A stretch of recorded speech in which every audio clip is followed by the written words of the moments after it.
A música é uma bênção imensa na vida do cristão. Deixa eu só ligar aqui. Nós temos um texto aqui, no livro de educação, que fala que a música é um dos meios mais eficazes para impressionar o coração com as verdades espirituais. Através da música, as tentações perdem o seu poder. Olha só. Tão poderosa é a música que ela pode nos afastar de nós as tentações. A vida assume novo sentido e propósito. Veja só, a música pode direcionar a sua vida nos caminhos de Deus. E também ela traz o ânimo e a alegria que se comunica a outras pessoas, né? Então, olha quantos benefícios nós temos aqui. A música nos livra da tentação, a música nos dá poder, dá sentido e propósito à nossa vida, dá ânimo e alegria à nossa vida. Eu confesso para vocês que a Igreja Adventista, ela causou uma grande mudança na minha vida, principalmente por causa da música. Antes de me tornar adventista, eu, junto com a minha família, nós procuramos a Deus em muitos outros lugares. Passamos por muitas igrejas. Igrejas pentecostais, centro espíritas. Passamos por as igrejas evangélicas, batista, presbiteriana. E eu confesso a vocês que é a primeira vez que eu entrei na igreja adventista, quando eu ouvi o louvor da igreja adventista, Deus colocou no meu coração, esta igreja é diferente. Isso foi lá pelos anos de 1984. Era uma música totalmente diferente do que nós ouvíamos em outras igrejas. E aquilo trouxe algo diferente no nosso coração, nos impressionou. E desde então, eu não parei de me envolver com música na igreja. Comecei a cantar no coral da igreja, que eu comecei a participar. Comecei a cantar com conjuntos. Inclusive, temos aqui amigos que cantamos juntos, a Lucinda, o Roger participou com a gente também, e muitos outros. E a música fez uma grande diferença na minha vida. Ela realmente, como diz esse texto do livro de educação, ela trouxe sentido e propósito para a minha vida. E depois, Deus ainda estava preparando algo melhor ainda. Preparou uma mocinha com quem eu deveria compartilhar a minha vida toda, que era também musicista. E então nós, desde o nosso momento de namoro, nós nos unimos trabalhando na igreja com música. E não paramos, casamos, e nós fomos para a África, e lá nós tivemos também a oportunidade de trabalhar com música. Foi muito bom, foi muito importante essa parte na nossa vida. Nós tínhamos tanto desejo de louvar a Deus e usar tudo o que nós pudéssemos para louvá-lo, principalmente a música, os instrumentos. E lá naquele país onde estávamos, na África, nós tivemos a incumbência de cuidar de uma pequena igrejinha no meio do deserto Saara. E era um povoado totalmente africano, totalmente negro, as pessoas eram negras, e foi bastante difícil nós nos introduzirmos àquela sociedade ali, àquela comunidade, por causa da nossa cor. Enfrentamos vários desafios, mas com a graça de Deus nós pudemos traçar um relacionamento bom com eles e começamos a trabalhar com eles nessa pequena igrejinha. Era um grupo adventista muito pequeno naquela igrejinha. Nós éramos uns 10, quem sabe. Muitas vezes vinham outros visitantes. 3 línguas diferentes num pequeno grupo. Falávamos francês, falávamos o Wolof, falávamos o inglês e ainda de Diola, né? E o crioulo também. Então não eram só 3, eram 4 ou 5 até. E nós liderávamos a questão da música também naquele pequeno grupo. Nós sempre levávamos o nosso tecladinho junto conosco, todo sábado, quando íamos para aquele vilarejo. E ali tocávamos os hinos junto com eles. E um dia nós esquecemos, numa correria que aconteceu, nós esquecemos de levar o nosso teclado. E quando nós chegamos lá, e agora? Como que a gente vai fazer o louvor? Vamos cantar sem instrumentos. Mas uma criança que estava ali falou assim, vamos trazer os tambores. Porque os tambores é muito usado naquela região. Nós vivíamos em meio a rodas de tambores na cidade que nós estávamos. De todos os lados você ouvia os tambores tocar. E então, as crianças trouxeram os tambores, alguns ali, nem lembro quem, mas alguns começaram a tocar os tambores e começamos a cantar os hinos da nossa igreja.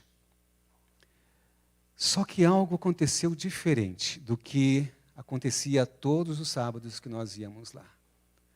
Os louvores estavam sendo cantados de uma forma como nunca nós vimos antes. Existia uma empolgação, existia um ânimo naquela pequena igreja em cantar junto com os tambores que parecia que estava até tremendo o local que nós estávamos, a sala que nós estávamos. De tão forte, tão animado que eles estavam cantando. E nós ficamos muito empolgados com aquilo. Nossa, nunca que nós víamos isso acontecer antes. Vamos sempre usar os tambores, a gente falou. Para que isso acontecesse, esse ânimo, essa igreja viva aconteça.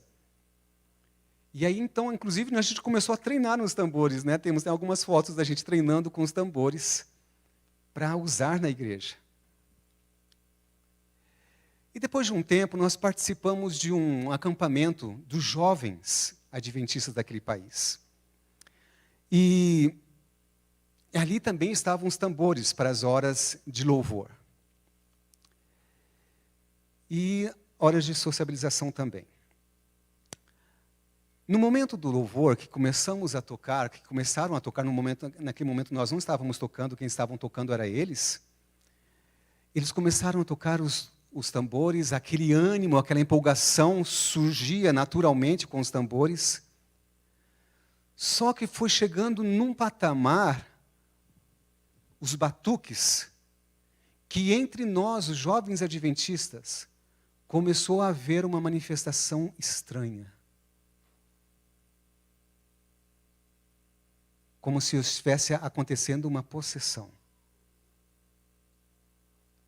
E o pastor adventista que estava ali nos dirigindo, na hora, assustado, levantou e tentou parar aquilo urgentemente, para aquilo que não acontecesse. E aquilo mexeu muito comigo e com a Ruth. Porque nós estávamos participando de algo que nós não sabíamos que resultado teria, mas estávamos observando que não estava sendo benéfico, ao ponto de fazer com que as pessoas entrassem em possessão pelo inimigo de Deus, cantando hinos, louvores a Deus. Aquilo nos deixou tremendamente abalados, porque nós estávamos participando daquilo, nós éramos missionários, buscando a servir a Deus, e agora tendo uma experiência com Satanás. Isso trouxe uma preocupação a nós. Depois de algum tempo, nós mudamos daquele país, e fomos para os Estados Unidos e ali também sempre envolvido com música na igreja. E eu me envolvi com a rádio, na África me envolvi com a Rádio Mundial da Igreja, e estava nos Estados Unidos estudando, me preparando para continuar com a rádio. Então eu tive que fazer engenharia de gravação. Eu tive que fazer um curso para saber como montar um estúdio, como fazer uma gravação, toda a parte de produção de uma produção musical. E era um curso bastante puxado, nós tínhamos experiências em vários estilos musicais. E um dia, de um treinamento de gravação de um grupo musical, nós não escolhíamos o grupo, a direção nos mandava ao grupo. Eu recebi, então, a incumbência de gravar um grupo que se chamava, uma banda, que se chamava Denial. Eu e mais 2 amigos, estudantes do nosso curso. E quando nós estávamos ali gravando, era uma banda normal, com o seu teclado, a sua guitarra, o contrabaixo. Tinham 2 guitarras, tinha a bateria e o teclado, né, como eu já falei. Então, se desenrolou ali a gravação, nós fizemos todos os procedimentos, todas as técnicas que precisava ser feito para gravar. Confesso que eu não estava muito à vontade, porque sentia que algo estava estranho. Estava pesado o ar naquela gravação. Depois que nós terminamos a gravação, fomos para casa. E no dia seguinte, eu e os meus 2 amigos, voltamos para fazer a mixagem daquela gravação. E quando então nós ligamos aquela grande mesa, colocamos todos os canais ali, surgiu 2 canais que nós não tínhamos usado.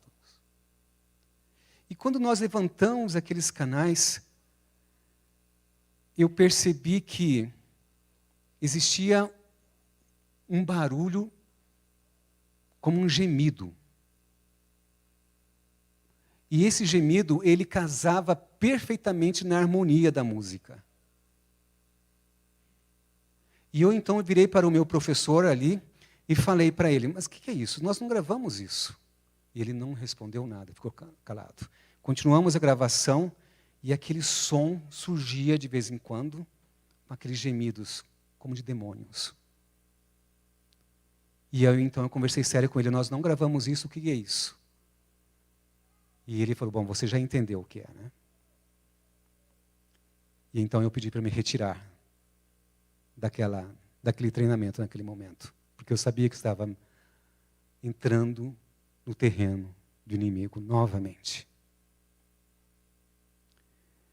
E o pior é que o estilo musical que foi tocado hoje é muito comum no nosso meio. E que teve essa manifestação satânica, novamente. Tudo isso nos abalou tremendamente. Nós decidimos, então, pesquisar, estudar, buscar a Deus, para que Deus nos guiasse, porque era uma maneira que nós servíamos Ele através da música. E o que nós gostaríamos de compartilhar hoje com vocês não é um pensamento próprio, mas é o resultado de uma pesquisa que nós temos feito, estudos que nós temos feito em casa, que tem guiado a nossa vida e a maneira como nós devemos servir a nossa igreja. Muitos dizem que a música ela é amoral. O que quer dizer isso? A música, ela não tem parâmetros para o certo e errado. Tudo pode ser usado para louvar a Deus. E esse é um pensamento que existe muito entre os músicos da música cristã contemporânea. Basicamente é um pensamento único. Só que esse pensamento, essa ideia, não é assim em todos os lugares. Testemunho para a igreja. Em 2004, eu trabalhava na Associação Geral em Washington. E eu era incumbido de registrar todos os concílios, porque essa área de mídia era a minha área ali. Todos os concílios, todas as reuniões, eu estava incumbido de registrar. E eu estava presente em todas elas. Em 2004, houve o concílio outonal, de outono. E foi tratado que deveria se delinear pela igreja um documento que pudesse direcionar como deveria ser a música na igreja, porque até então não existia um documento nesse sentido. Porque estava havendo muitas divergências entre culturas e muitos problemas estavam surgindo. Confesso que foi um tema muito difícil de ser dirigido ali, porque nós tínhamos delegados de todos os países, culturas diferentes, e uma reunião que deveria ser tratada simplesmente em 3 horas numa tarde levou 2 dias de discussão, porque não chegavam num consenso de como deveria ser a música na igreja, de tão polêmico que é. Mas graças a Deus que houve direção, uma direção firme do presidente da Associação Geral e dos vice-presidentes naquele momento, e conseguiram redigir esse documento que serve como uma base para nós, alguma ajuda para nós. Ele não é um documento completo, não é um documento grande, mas nesse documento diz: a música não é moral nem espiritualmente neutra. Esse é o pensamento da igreja. A música, ela não é moralmente neutra. Pode nos levar a alcançar a mais exaltada experiência humana. Pode ser usada pelo príncipe do mal para degenerar e degradar, para suscitar a luxúria, paixão, desesperança, ira e ódio. Ellen White nos aconselha continuamente a elevar nosso conceito a respeito de música. Ela nos diz: a música, quando bem utilizada, é uma grande bênção, mas quando mal usada, é uma terrível maldição. Então, essa ideia de que a música é amoral não é um consenso da igreja, apesar de haver um consenso entre os músicos, principalmente da música cristã contemporânea. E existem até muitos outros filósofos que defendiam essa ideia de que a música não é amoral. Por exemplo, nós temos aqui Platão. Ele escreveu: para medir a temperatura espiritual de um indivíduo ou uma sociedade, deve-se marcar a música. E não para por aí. Por exemplo, agora, Boethius, que era também um ali dos grandes filósofos. E ele escreveu: a música faz parte de nós e enobrece ou degrada nosso comportamento. Quer dizer, a música é moral. E existe também um teólogo muito famoso, Tozer, nos Estados Unidos, que escreveu ali alguns pensamentos, alguns livros, e ele diz: se você ama e ouve o tipo errado de música, sua vida interior murchará e morrerá. O pensamento de que a música é amoral é um pensamento totalmente normal nos meios de pesquisadores, nos meios de estudiosos e teólogos, que buscam realmente a verdade, que buscam realmente o pensamento de Deus. E eu gostaria de terminar essa primeira parte dizendo mais um texto que nós encontramos na Bíblia, em Êxodo. Vocês lembram que quando Moisés estava lá no monte, 40 dias, recebendo as tábuas de Deus, da lei de Deus. Quando ele voltou, havia um grande tumulto no meio de Israel. Josué, que estava ali junto com Moisés, falou assim: parece ser um som de guerra. Eles desceram um pouco mais e viram que eles estavam usando músicas, dançando e cantando. Com certeza eles não puderam ouvir a letra da música. Mas Moisés identificou que não era algo de Deus. E que o povo estava se rebelando contra Deus. Nós não precisamos simplesmente de uma letra cristã numa música para assegurar que ela esteja de acordo com Deus.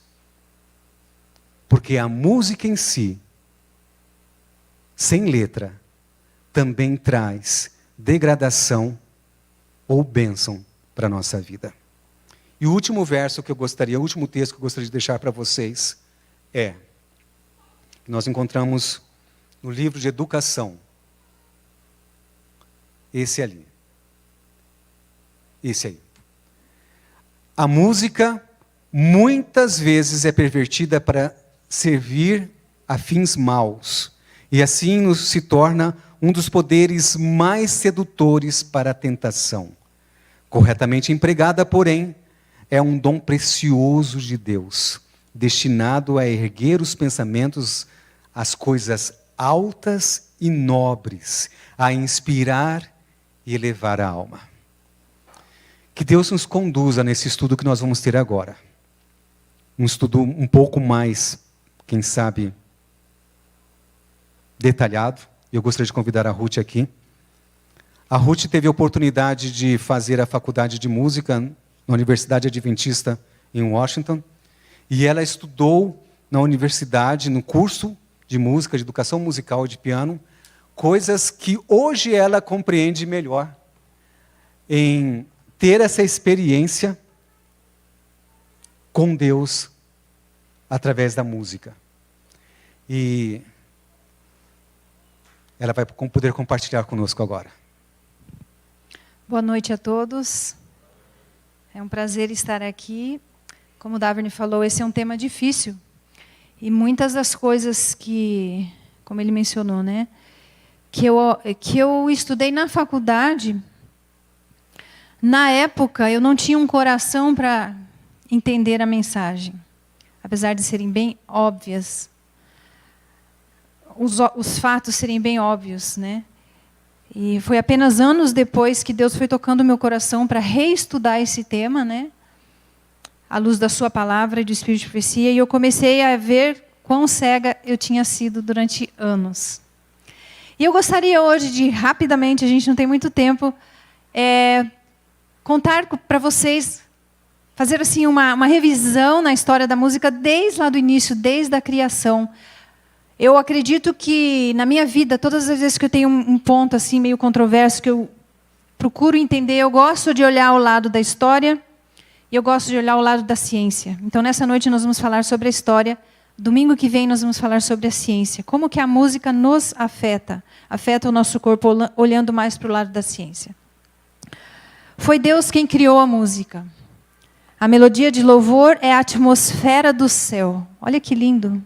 Quando o céu vem em contato com a terra, a música e cântico, ações de graça e voz de melodia. Quando Deus criou o mundo, houve música, é o que diz o texto ali embaixo de Jó. Quando Jesus nasceu, os anjos cantaram. Quando Jesus voltar, os anjos vão cantar. E tem uma citação, eu acho que é no livro História da Redenção, que fala que será a mesma música que eles cantaram quando Jesus nasceu. Lindo. Então Deus criou a música, mas nós sabemos que o inimigo também é um músico. Existe um texto aí no livro em Ezequiel, né, um texto bíblico em Ezequiel, que algumas pessoas interpretam de formas diferentes. Diz: estivestes no Éden, jardim de Deus, de toda a pedra preciosa era a tua cobertura, sardônio, topázio, diamante, turquesa, esmeralda e assim por diante. Em ti se faziam os teus tambores e os teus pífaros, no dia em que foste criado, foram preparados. E algumas pessoas usam esse texto para justificar. Poxa, então nós podemos usar. Se Lúcifer tinha tambores no peito, nós podemos usar tudo. Não tem problema. O pastor Oséias Moura, alguns anos atrás, usou esse texto, explicou que existe uma diferença na tradução, né? E que não é exatamente isso que significa. Que, na verdade, quando fala de pífaros e tambores, está falando do pulmão ou do órgão que Lúcifer, no caso, usaria para cantar. Mas, independente da interpretação, esse não é o ponto hoje aqui. O fato é que Satanás entende muito de música e ele é muito capaz de deturpar a música, justamente porque ele foi dotado de habilidades especiais. Ele não é capaz de criar nada novo, mas ele é capaz de deturpar tudo aquilo que Deus criou. Vamos ver aqui. Deus, Peraí, eu tô confundindo. Eu estou olhando aqui em vez de olhar lá, né? Olha que bagunça que eu estou fazendo. Não, eu vou fechar aqui. Vai me facilitar, senão eu vou ficar perdida aqui. Então, vamos continuar. A música faz parte do grande conflito. E eu fiquei muito assustada quando eu li esse texto pela primeira vez.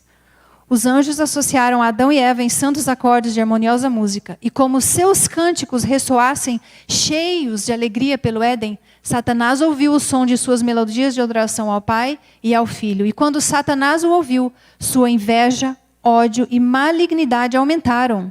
E ele expressou a seus seguidores a sua ansiedade por incitá-los a desobedecer, atraindo assim sobre eles a ira de Deus e mudando os seus cânticos de louvor em ódio e maldições ao seu Criador. Então as coisas não acontecem por acaso, elas fazem parte de um plano muito maior do que nós podemos imaginar. Se a música foi alterada hoje e ela deixou de ser um louvor a Deus, até mesmo dentro das igrejas, é porque foi um plano muito bem feito por Satanás. A música tem muito poder com Deus. E qual é esse poder? Vi que cantar para a glória de Deus frequentemente afastava o inimigo e que louvar a Deus o derrotava e nos concedia vitória. Isso foi Ellen White que falou. Satanás sabe que a música tem poder de afastá-lo de Deus. E é por isso que ele criou um plano para atrapalhar esse poder que a música tem com Deus. Mas a música com o inimigo também é poderosa. E eu acho incrível porque na Bíblia, as primeiras citações de músicos, no caso ali Gênesis 4:21 de Jubal, falam de pessoas que pertenciam provavelmente a Satanás. Jubal era um descendente de Caim, daqueles que se afastaram do reino de Deus. Né? Depois lá em Êxodo nós vemos a adoração do bezerro de ouro, havia música. Daniel 3, adoração à estátua de Nabucodonosor, havia música. Em Números 25, Balaão incentivou a falsa adoração em Baal-Peor. Havia música. Então a música sempre esteve envolvida na adoração a Deus, mas a música também sempre esteve envolvida na contrafação, na adoração ao próprio inimigo. Deus estabeleceu a música no culto. Segundo Crônicas 29:25 fala claramente que quando os levitas se preparavam ali, né, para louvar a Deus, eles usavam os instrumentos que Deus tinha dado a Davi através de Gade e do profeta Natã. Gade era um vidente. E que instrumentos eram esses? Símbolos, alaúdes e harpas. Logicamente, nós não usamos esses instrumentos e a gente vai entender, conforme eu for explicando aqui, que o problema, na verdade, não é um instrumento. O instrumento é apenas um instrumento, como diz o nome. A questão é a forma como ele é tocado, como ele é usado.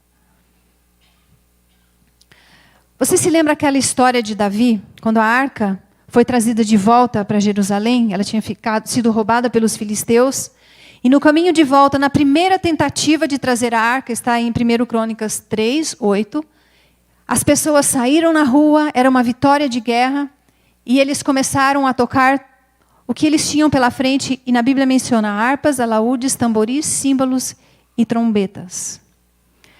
Sabe que essa questão de louvar ou de cantar numa vitória de guerra era uma tradição pagã. Quando o povo de Israel atravessou o Mar Vermelho, Miriam pegou um tamborim, começou a tocar, dançar e cantar. Qual era a cultura de Miriam? Egípcia.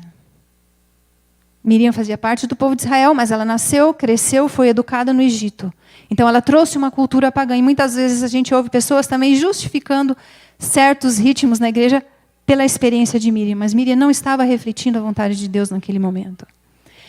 E nessa experiência de Davi, a primeira vez que eles tentaram trazer a arca de volta para Jerusalém, eles estavam repetindo o que Miriam fez. Uma tradição pagã, de sair pelas ruas cantando e dançando. E o que aconteceu naquele momento, quando eles estavam chegando em Jerusalém, ou indo para Jerusalém? Você se lembra? Houve irreverência. Uzá, um jovem, tocou na arca e ele foi fulminado naquele momento. Davi mandou parar tudo, levou de volta a arca, voltou para Jerusalém, mandou fazer roupas especiais para os levitas, mandou fazer os instrumentos. Ele mesmo usou a roupa dos levitas e com aqueles instrumentos, alaúdes, harpas e símbolos, está registrado em 1 Crônicas 15, 16, eles louvaram a Deus e chegaram com a arca até o tabernáculo. E não foi um louvor monótono, porque Davi ficou tão empolgado que ele dançou diante de Deus, e Ellen White fala que aquela dança de Davi foi aceita por Deus. Não era uma dança sensual, era uma dança de alegria, de júbilo, tão grande que a mulher de Davi ridicularizou dele, você se lembra? Então a música, nos moldes de Deus, ela não vai ser uma música monótona. Ela vai ser uma música feliz, uma música alegre, uma música que nos eleva a Ele, mas de uma forma racional, de uma forma consciente. O príncipe da potestade do mal, Satanás, só pode ser mantido em sujeição pelo poder de Deus na terceira pessoa da Trindade, o Espírito Santo. Esse texto, ele é muito importante no momento em que nós vivemos, como nós vamos ver agora. E existe uma relação profunda entre a música que nós temos hoje, a atuação do Espírito Santo na nossa vida. Satanás sabe disso. Ele sabe que é apenas através das impressões do Espírito Santo que ele pode ser afastado da nossa vida, do nosso coração. Então ele usa a música para impedir que o Espírito Santo consiga alcançar o nosso coração. Eu que dei esse nome aí, estratégia do inimigo. Quando a gente olha na história, nós vemos que no início, depois que o homem caiu, o tempo todo Satanás tentava afastar o homem de Deus, maculando a imagem de Deus. Deus é mau. Olha o castigo que ele deu para Adão e Eva. Então as pessoas tinham essa visão errada de Deus. E ele, o dragão de Apocalipse 12, era a pessoa que mais direcionava a vida das pessoas nesse sentido. Você vê ali que quando, na época do dilúvio, poucas pessoas seguiam a Deus. Depois, na época que Abraão foi chamado, poucas pessoas seguiam a Deus. Então, Jesus veio em pessoa revelar o caráter de Deus, para que essa grande mentira de Satanás fosse apagada. Quando Jesus revelou o caráter de Deus, não tinha como as pessoas não virem que Deus é amor, não verem que Deus é amor. Então Satanás, ele trouxe uma nova estratégia, aniquilar o povo de Deus. E as grandes perseguições começaram na Idade Média. E nessa época, qual foi a besta que foi mais atuante? A besta do mar, o poder papal. Então Deus escondeu o seu povo, Deus escondeu a mulher, como diz em Apocalipse. Mas depois, a mulher teve filhos, como diz, e a sua descendência passou também a ser perseguida por Satanás. Como ele não conseguiu eliminar a igreja matando todo mundo, então agora ele adotou uma nova tática. Vamos enganá-los. Vamos misturar as coisas. E você e eu vivemos nesse período. A besta do abismo, essa besta não é muito comum. A gente quase não ouve falar da besta do abismo, mas ela existe, está lá em Apocalipse 11. E ela representa um poder secular. Nesse momento, que é o momento em que nós vivemos, onde toda a força da besta do abismo já está tomando conta do mundo, Deus prometeu enviar o seu Santo Espírito para nos renovar, para que nós pudéssemos entender os perigos que nós corremos. E quando Satanás perceber que ele não pode enganar a todos, então vai ser a última besta que vai entrar em cena, a besta da terra, o poder político, que vai tentar mais uma vez aniquilar os filhos de Deus. Então Jesus volta para libertar o seu povo para sempre. E nós vamos voltar agora e falar um pouquinho sobre essa besta do abismo. Nós vamos ter que olhar a história. No livro Grande Conflito diz que, falando da história do poder do papado e tal, diz assim: quando acabarem o seu testemunho da besta do mar, que era o papado, a besta que sobe do abismo lhes fará guerra. e os vencerá e os matará. Os 1260 anos de supremacia papal começaram em 538 de nossa era e terminariam, portanto, em 1798. Nessa ocasião, um exército francês entrou em Roma e tomou prisioneiro o Papa, que morreu no exílio. Então, a besta do abismo é esse poder secular que surgiu quando o Papa foi eliminado e a França se tornou bem evidente. Vocês lembram o que aconteceu nessa época? Se você ler esse capítulo do Grande Conflito, você vai entender que era um poder social, né, que tomou o governo de Roma. Muitas coisas começaram a surgir daquele poder, daquela mudança. As Bíblias foram queimadas. Lembra que era a era do iluminismo? O que importava era o meu raciocínio, a idade da razão. Bíblias foram queimadas e muitas coisas que surgiram foram afetando as artes. A música, a pintura, a escultura, tudo nesse período. Né? Todos os ismos, romanticismos, ceticismos, todos os ismos que a gente... Iluminismo, né? Surgiram disso. Um poder secular para afastar as pessoas, para misturar a verdade com o erro e afastar as pessoas da palavra de Deus. Na mesma época que aconteceu a Revolução Francesa, lá na França, e vocês vão entender por que eu estou contando essa história. Aqui nas Américas, escravos estavam chegando. Estavam chegando na América Central, na América do Norte, na América do Sul. E num lugar específico, não dá para ler ali, mas é a ilha de Santo Domingo, na América Central, chegaram grupos de escravos. E quando, alguns anos depois, que eles souberam da Revolução Francesa lá na França, que foi o povão que tomou o poder, eles resolveram tomar o poder na ilha de Santo Domingo. Eles se revoltaram, tomaram o poder, só que eles eram escravos. Eles não sabiam como governar um país. E em pouco tempo, o novo país, que eles chamaram de Haiti, estava numa miséria. Economicamente falido. E as pessoas começaram a fugir, a procurar outro lugar para morar, porque eles não sabiam cuidar daquele país. Até hoje é um dos países mais pobres do mundo. E eu vou continuar essa história usando alguns textos que eu encontrei num livro dessa roqueira e escritora Deborah DeVry, ou Devi, né, em português. Ela escreveu um livro que é considerado o melhor livro da história do rock ou da música, não só do rock, mas da música popular americana. E sabe, o que eu acho interessante nessa pesquisa que a gente faz, porque a gente não parou ainda de fazer, é que nós, os cristãos, as igrejas, elas têm medo e vergonha de falar sobre essas coisas. Mas o povo lá fora, eles falam com toda a força. Eles sentem a maior alegria em dizer que a herança deles está associada com as coisas do inimigo. Eles não têm nem um pingo de vergonha. Então, quando a gente lê o que eles escrevem, a gente entende muito melhor aquilo que os cristãos muitas vezes tentam esconder. Quando, então, aquelas pessoas ali do Haiti, os escravos, não conseguiam sobreviver, eles mudaram em massa para os Estados Unidos, que na época ainda estava em formação. A colônia de Louisiana era uma colônia que... Oi? Sim. Deu meu tempo, né? Os escravos, na ilha de Santo Domingo, eles eram praticantes do voodoo. Eles faziam danças em roda, com tambores, e através dos ritmos, depois de um certo tempo, eles recebiam, então, a possessão dos espíritos maus. E eles se mudaram para Louisiana. Quando eles chegaram em Louisiana,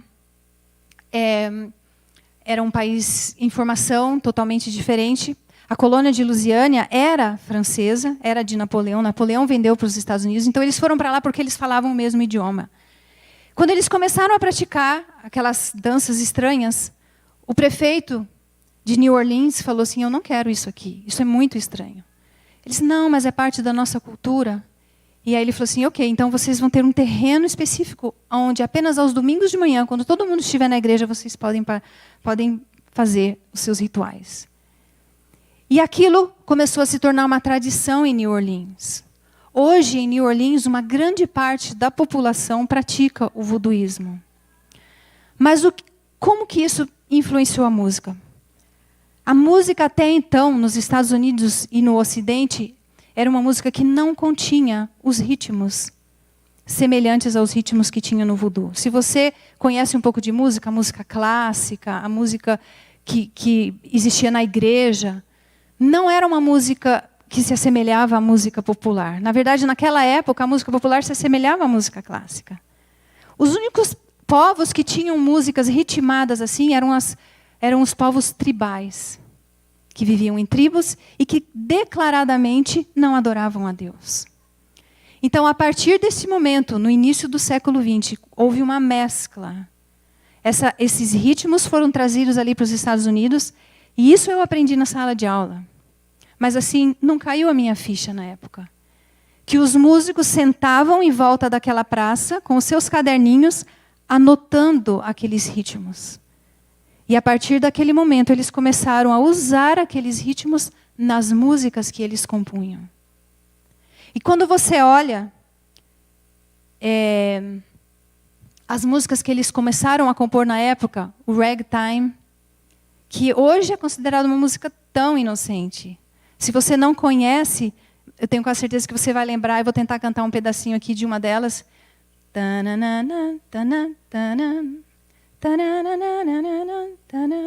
Já ouviu? Essa foi a primeira música influenciada pelos ritmos do voodoo. Tão inocente. Depois veio o jazz, vieram os blues. Eu vou colocar ali, mas eu queria ler um texto dessa escritora aqui antes. Ela fala assim, olha, os praticantes do voodoo, levados como escravos para as plantações no Haiti, Cuba, Brasil e Jamaica, também foram proibidos de praticar sua religião. Mas os sacerdotes voodoo escravizados que chegavam às Índias ocidentais, católicas, rapidamente perceberam semelhanças entre sua tradição de apelar aos Iowa, que acho que é uma deusa, para interceder junto a Deus, e aos católicos orando aos santos por intercessão. Ao sobrepor os santos católicos aos Iowa, os escravos criaram as religiões híbridas. Santeria, que é o culto aos santos, nas Ilhas Espanholas, voodoo no Haiti e candomblé no Brasil. Então, todos vêm da mesma raiz. Todos vêm da mesma raiz. E em cada região do mundo, eles trouxeram essa influência. Quando você estuda a música brasileira, qual era a música brasileira que existia no passado? As modinhas. As músicas, eu falo na sociedade civilizada, né? Eram as modinhas. Existiam, lógico, as músicas tribais entre os índios. Mas a partir da influência dos escravos, a música popular, que todo mundo aceita, ela começou a ter os ritmos que existiam no candomblé, que tinha vindo do voodoo. Gente, não vai dar para eu falar tudo o que eu planejei falar. Eu vou ter que passar mais rápido aqui. Aqui está a praça de New Orleans. Então, aqui são os estilos musicais evoluídos do voodoo. Ragtime foi o primeiro, depois os blues, jazz, calypso, o reggae na Jamaica, né? Até o rock. E nos Estados Unidos, quem conhece um pouco da cultura americana sabe que existem os negros e existem os brancos. Existe a música dos negros, existe a música dos brancos. Isso é muito claro, é muito definido entre eles.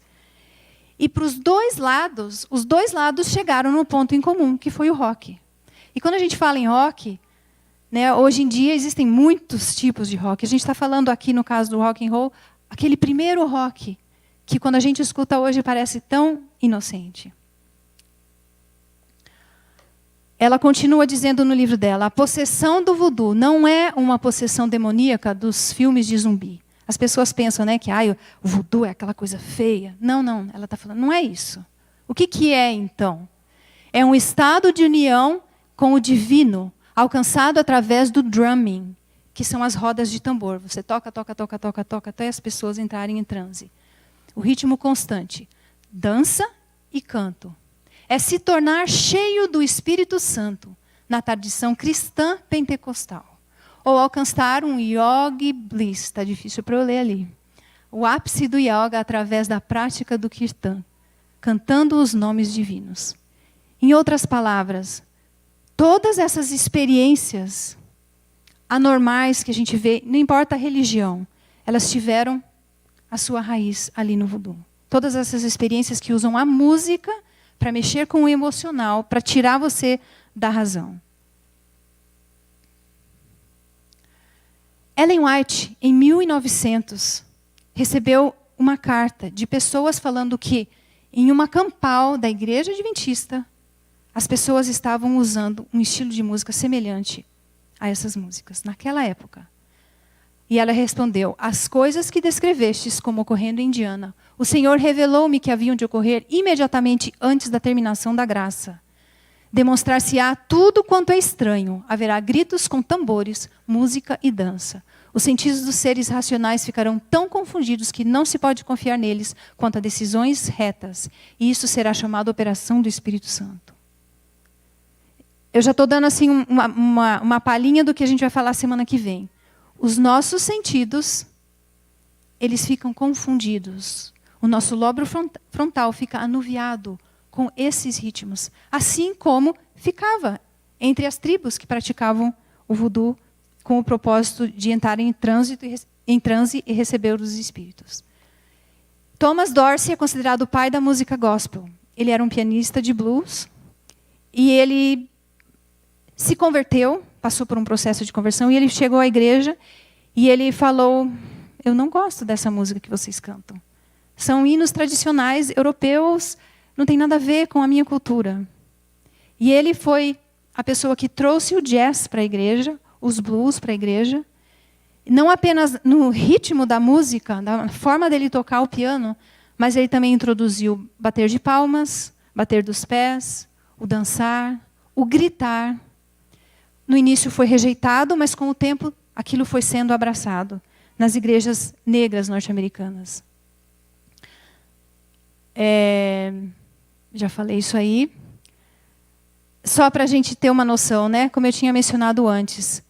Desses ritmos surgiram ritmos que foram para o lado considerado secular e ritmos que foram para o lado considerado de música religiosa. Mas quando você analisa e quando você escuta eles, em termos de ritmo, não há diferença nenhuma hoje em dia. O que muda é a letra. Né? Eu até tinha esquecido de mencionar, quando os escravos moravam no Haiti, que os senhores eram os franceses que dominavam ali. E quando os escravos começaram a praticar o voodoo a primeira vez, eles estranharam. E eles falaram assim: peraí, vocês não vão tocar essas coisas, porque eu não estou entendendo o que vocês estão falando. Vocês todos vão ser forçados a se batizarem na Igreja Católica. E eles foram batizados, e o que eles fizeram? Eles faziam a roda do mesmo jeito, e eles tocavam o voodoo, só que eles cantavam palavras da Bíblia. Você acha que isso impediu eles de entrar em possessão? Não. Não impediu.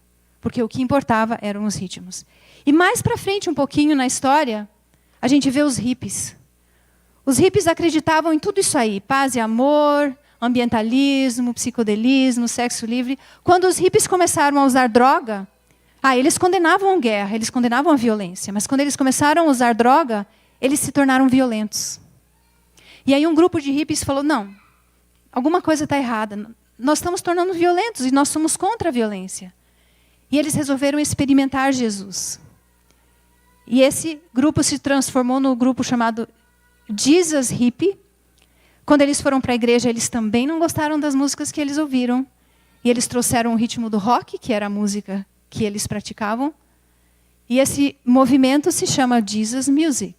O Jesus Music começou primariamente, então, quando eles se converteram ao cristianismo. Eles continuaram a tocar o mesmo estilo de música que tocavam antes, mas começaram a escrever letras com uma mensagem cristã. A mesma coisa que aconteceu lá atrás com os praticantes do voodoo aconteceu com os hippies. E os hippies, o maior legado que eles deixaram na música da igreja hoje é a música contemporânea cristã, né? Essa é basicamente o resultado. Quais são os conselhos que nós temos como igreja? Ellen White escreveu: a associação com as coisas do mundo no setor musical é considerado inofensivo por alguns observadores do sábado. Tais pessoas estão, porém, em terreno perigoso. É assim que Satanás procura desviar homens e mulheres, e dessa maneira tem ganho o controle de almas. No manual da igreja, diz assim: toda melodia que partilhe da natureza do jazz, rock ou formas híbridas relacionadas, ou toda linguagem que expresse sentimentos tolos ou triviais, serão evitadas. E na Bíblia, diz assim, não é na Bíblia ainda, no livro Música, Sua Influência na Vida do Cristão: nem toda música considerada sacra ou religiosa pode ser aceitável para um adventista do sétimo dia. A música sacra não deve evocar associações seculares ou sugerir a conformação com normas de pensamento ou comportamentos da sociedade em geral. E na Bíblia, e o meu povo e a meu povo ensinarão a distinguir entre o santo e o profano, e o farão discernir entre o puro e impuro e o puro. Isso é o que Deus pede de nós hoje. E essa iniciativa da igreja, eu parabenizo a Igreja de Nova Tatuí, porque não é fácil falar sobre esse tema. Não é fácil escutar sobre esse tema. Eu me lembro que quando, na época que eu fiz faculdade, eu estudei jazz. Eu compus jazz. Eu ia em bares de jazz, ver os meus amigos tocando. Mas, de alguma forma, eu estava cega. Eu estudei exatamente isso que eu coloquei para vocês aqui, que o jazz veio do voodoo. Mas eu não consegui ver nenhum problema nisso. Não caiu a minha ficha até muitos anos depois. Mas se você fizer uma busca, e eu recomendo que você faça a sua própria pesquisa, porque não sou eu que vou convencer ninguém das verdades, é o Espírito Santo. E se você permitir que Ele atue na sua vida, você vai se convencer. Se você fizer uma busca da origem das músicas modernas, do rock e das outras músicas populares, todos eles vão mencionar que vieram do jazz e dos blues. Se você fizer uma busca na música cristã, música contemporânea cristã, eu até tinha um vídeo, mas não dá para eu passar aqui, a origem da música evangélica ou da música gospel, jazz e blues. Eles falam isso sem nenhum problema. As igrejas, os músicos evangélicos fazem isso sem nenhum problema. Mas será que nós queremos falar isso? Será que agora que nós entendemos o que está por trás do jazz e dos blues, será que nós temos a coragem de falar, não, é um legado que nós recebemos e nós simplesmente estamos passando para frente. E o problema é que as coisas vão se intensificando. Já faz muito tempo que essas influências entraram na nossa igreja e nós não nos incomodamos no passado. E hoje, quando os ritmos mais agressivos estão entrando, a gente... Mas já faz tanto tempo que a balada está na nossa igreja, que o rock lento está na nossa igreja e a gente não se preocupou com isso. E agora a gente se preocupa. Eu sei que essa mensagem é uma mensagem difícil de descer, é difícil de falar também. Mas eu tenho certeza que Deus moveu os corações dessa igreja para idealizar essas reuniões, esse programa aqui esse mês. Porque está na hora de nós acordarmos. Nós não queremos ter na nossa vida nada que impeça a atuação do Espírito Santo. O Espírito Santo fala à nossa mente. E se algo está impedindo que ele fale à nossa mente, nós precisamos acordar, nós precisamos repensar os nossos valores e pedir para que Deus não permita que nós percamos essa capacidade de ouvir a voz do Espírito Santo.